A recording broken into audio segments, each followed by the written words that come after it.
De son côté, Nicolas Sarkozy est en visite d'État en Inde et cela jusqu'à dimanche. Au programme cette fois, pas d'effet d'annonce de signature de contrat économique, mais l'espoir, en revanche, de développer un vrai partenariat avec ce pays émergent.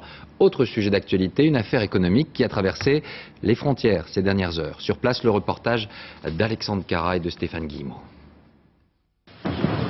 21 coups de canon, des lanciers à cheval, la présidente et le Premier ministre indien, l'accueil parfait pour Nicolas Sarkozy dans le décor du majestueux palais de New Delhi.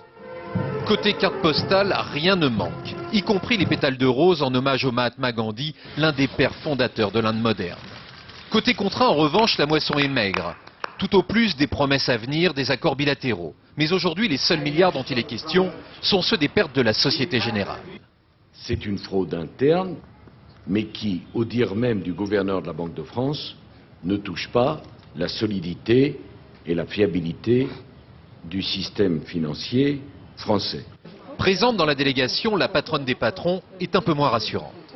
C'est non seulement tout à fait dramatique pour cette entreprise, mais c'est globalement quelque chose qui peut être pénalisant pour la réputation financière de notre pays. Dans la salle, Lakshmi Mittal, l'industriel licencié en Moselle, Nicolas Sarkozy l'attend à l'Élysée. Et quel président serais-je si je ne me posais pas la question dans une région si attachée à la sidérurgie, d'une usine qui ferme et de la possibilité de discuter avec un industriel qui a investi. Mais pour l'heure, pas question de discuter.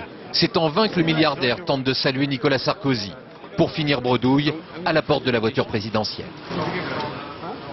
Demain, Nicolas Sarkozy sera l'invité d'honneur de la fête nationale indienne.